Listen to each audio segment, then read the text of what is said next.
My boyfriend lied about a conference trip. I didn't argue. I didn't text. I just waited at the airport. When he walked out smiling and saw who was standing beside me, that smile didn't survive the next second. I'm 34, and I thought I had this relationship thing figured out. We'd been together for 3 years, living together for the last year and a half. He worked in marketing for a tech company, traveled occasionally for conferences and client meetings. I trusted him completely. Past tense matters here. 2 weeks ago, he told me about an upcoming conference. 3 days in another city, Thursday through Saturday. Industry networking, panel discussions, the usual. He'd been to these before, always came back tired but energized, full of stories about keynote speakers and after parties. I never had a reason to doubt any of it. This time felt different, though. Small things. The way he was extra cheerful when he mentioned it.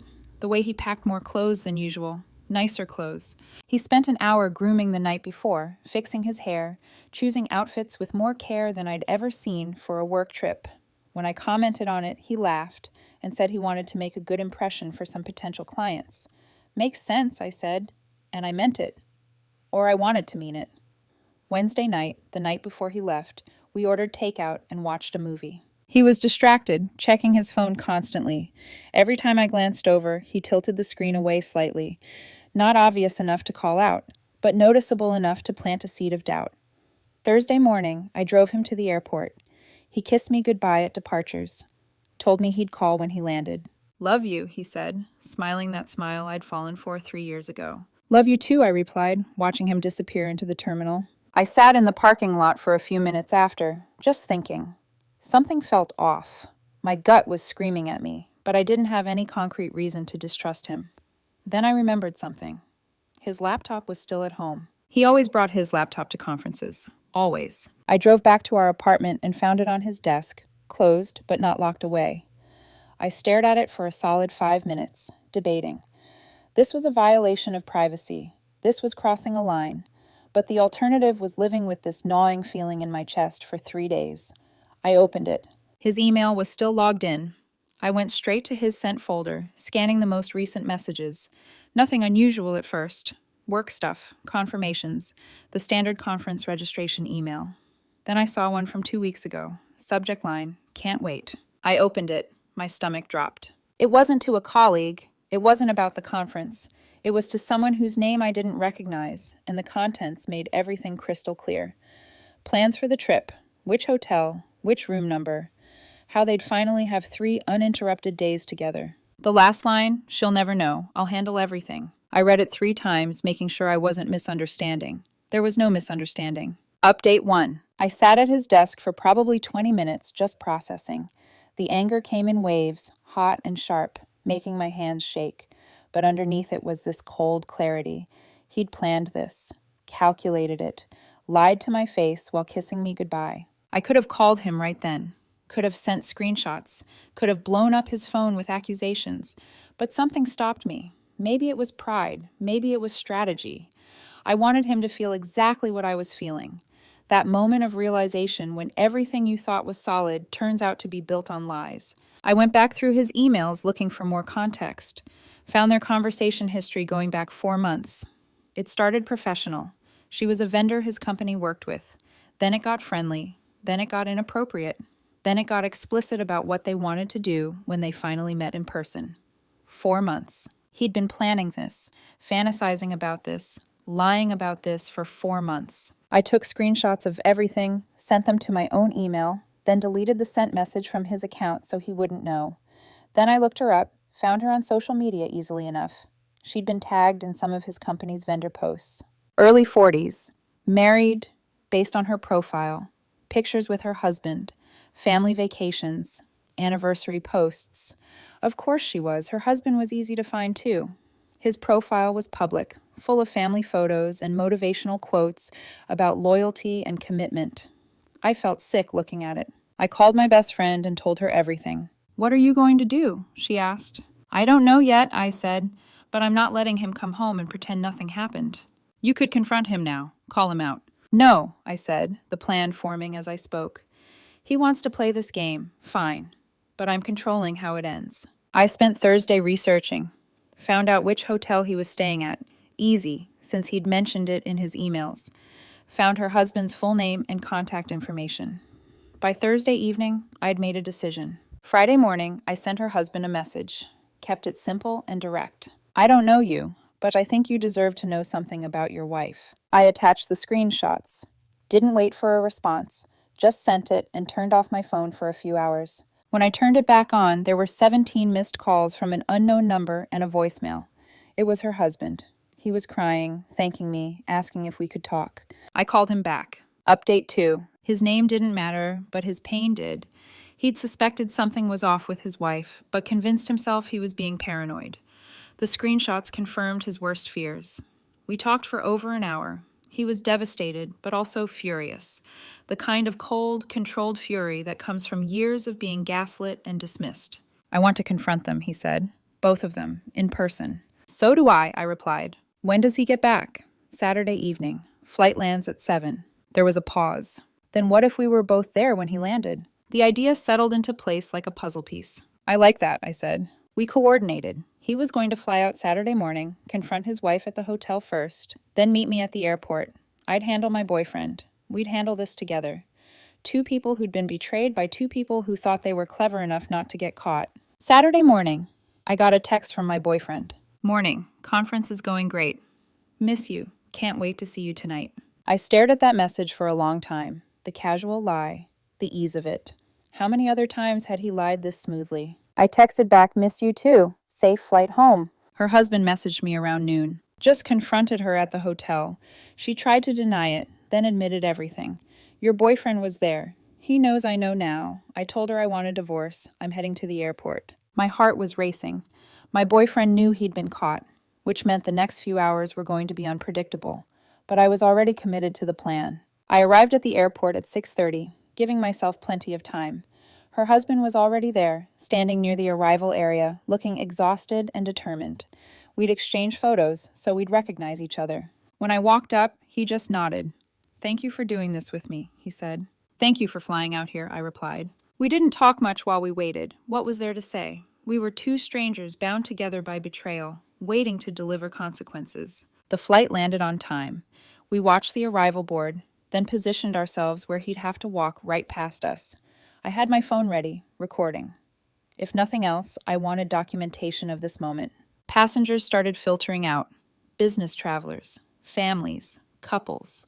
Then I saw him. He was walking next to her, pulling his suitcase, laughing at something she'd said. He looked happy, relaxed, like someone who'd just had a wonderful romantic weekend and not a care in the world. He saw me before he saw her husband. His eyes locked on mine, and I watched the confusion flash across his face. Why was I here? Followed immediately by the dawning realization. His smile froze, then crumbled. He stopped walking.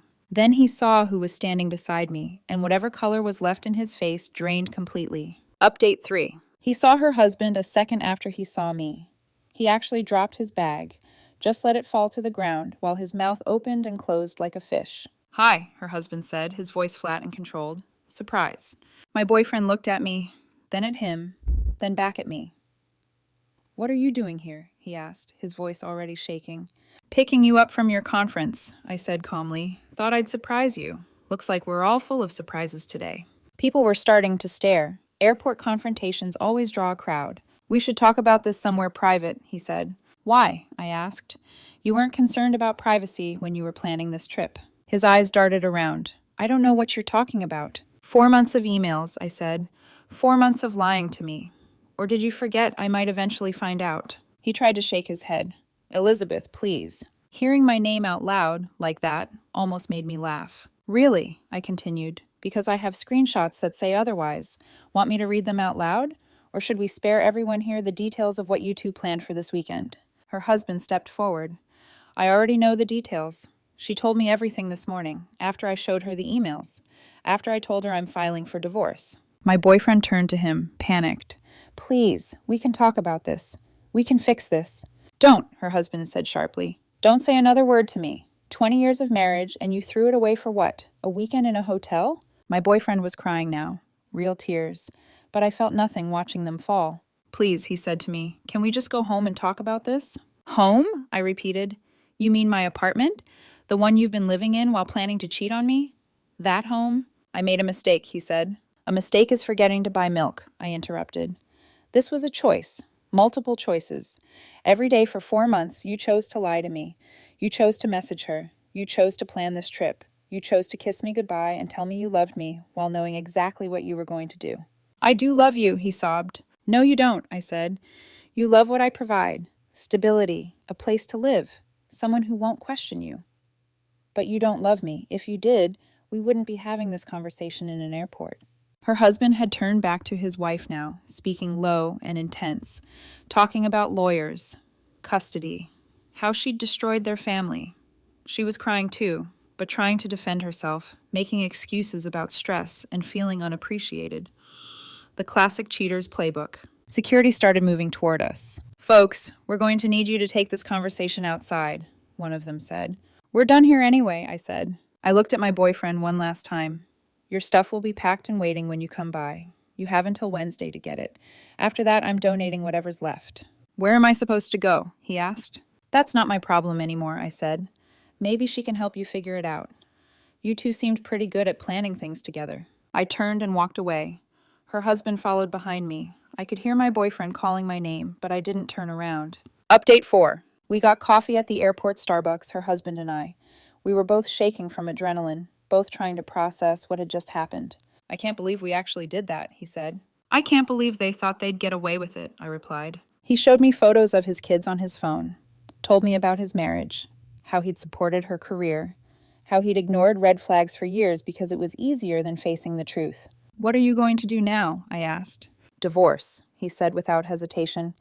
Full custody if I can get it. She can have her freedom, but she doesn't get to keep her family too. He looked at me. What about you? She's out, I said, completely. Do you think they'll try to stay together? I thought about it for a second. Maybe. They already blew up 2 relationships for each other. Might as well commit to the disaster. He let out a short, bitter laugh. Yeah, let them have each other. We exchanged numbers before we parted ways. Not in a romantic way. Just 2 people who'd been through something together and understood each other in a way no one else could. I drove home alone. The apartment felt too quiet. I'd told him I'd pack his stuff, so I spent Saturday night doing exactly that. Every shirt, every pair of shoes, every book and decoration he'd brought into my space. I packed it all methodically, trying not to think too hard about what each item represented. Sunday morning, he started texting. First apologizing, then explaining, then begging, then getting angry. I didn't respond to any of it. By Sunday evening, he was calling from different numbers. I blocked each one. Monday, he showed up at my door. I didn't let him in, just handed him a box through the crack. Please, he said, can we at least talk? There's nothing to talk about, I said. I ended it with her. I chose you. You didn't choose me, I said. You got caught. That's not the same thing. Everyone makes mistakes. Are you really going to throw away 3 years over one bad decision? It wasn't one bad decision, I said. It was hundreds of small ones that led to you in a hotel room with someone else. You chose her every time you messaged her. Every time you lied to me. Every time you looked me in the eye and pretended everything was fine. What about forgiveness? He asked. Second chances? Forgiveness is for me, not you, I said. And I'll get there eventually. But a second chance? No. I closed the door. He stood there for a few minutes, then finally left. Update 5. The next 2 weeks were a blur. I threw myself into work, into the gym, into anything that kept my mind occupied. Friends rallied around me, taking me out, letting me vent, distracting me when I needed it. My ex kept trying to reach out. Emails, messages from new numbers, even a handwritten letter left at my door, all of them saying the same things. He was sorry. He made a mistake. He wanted to fix things. I was being unreasonable. I read the letter once, then threw it away. Her husband and I stayed in touch. He filed for divorce immediately, got a good lawyer, and started building his case. She tried to fight it, claiming it was a one-time thing and didn't mean anything. But he had the screenshots, hotel records, witness testimony from me. She's going to lose everything, he told me during one call. The house, most of her time with the kids, and she still thinks she's the victim. They always do, I said. 3 weeks after the airport, I ran into my ex at a coffee shop. He was with friends, saw me walk in, and immediately got up. Can we talk? He asked. Just 5 minutes. I hesitated, then nodded. 5 minutes, outside. He looked exhausted. Dark circles under his eyes, clothes wrinkled. I miss you, he said. Don't, I said. I'm not angry anymore. I'm just done. I've moved on, I added. The relationship ended the day you started messaging her. I just didn't know it yet. So that's it? He asked. 3 years means nothing? It meant something, I said. Past tense. You ended it. I want to fix it. You can't fix betrayal, I said. You can only learn from it. He cried. I walked away. Final update. It's been 2 months. I'm doing better than I expected. The anger is gone, replaced by relief. I dodged a lifetime with someone who could lie that easily. I've started dating again. Nothing serious, just moving forward. Betrayal changes you. You learn that trust is earned, that love isn't enough without honesty, that sometimes the person you think you know is a stranger. I don't regret how I handled it. Life goes on, and so do I. Part of me feels bad about that, but mostly I just feel nothing. He created his situation, and now he's living with the consequences. Her husband's divorce is moving forward. He got full custody. She gets supervised visitation until she completes court-ordered therapy. She lost several major clients, too. Turns out word spreads fast about infidelity in professional circles, especially when it involves a vendor relationship. Her company is struggling now. As for her and my ex, last I heard they tried to make it work for about 2 weeks after everything imploded. Then reality set in. They realized they had nothing in common beyond secrecy, selfishness, and bad judgment. They're not together anymore. Apparently, the fantasy doesn't survive real consequences. My ex reached out one more time about a month ago. A long email about therapy, about self-reflection, about finally understanding why he made the choices he did. He said he didn't expect me to take him back. He just wanted me to know he was genuinely sorry and genuinely changing. I read it. I acknowledged that growth is good. Then I deleted it. His journey is his own now. I'm not part of it. I've started dating again. Nothing serious yet. Just meeting people. Putting myself back out there. It's different this time, though. I'm more cautious, more aware of red flags, less willing to ignore my instincts. Maybe that's healthy. Maybe it's damage. Probably both. The thing about betrayal is that it changes you. Not always for the worse, but it changes you. You learn that trust is a privilege, not a default. You learn that love isn't enough if it isn't paired with honesty and respect. You learn that sometimes the person you think you know is actually a stranger. I don't regret how I handled it. The airport confrontation, the cold exit, refusing to engage with his attempts to minimize what he did. All of it felt right. Some people might say I was harsh, that I should have given him a chance to explain. But explanations don't undo actions. And I don't owe forgiveness to someone who showed me, repeatedly, that my trust meant nothing to them. Life goes on. That's the thing they don't tell you. No matter how dramatic the ending, life just keeps moving forward. You wake up the next day and the day after that, and eventually the wound scars over. And you're just a woman living her life again, carrying a story you sometimes tell, and a lesson you'll never forget.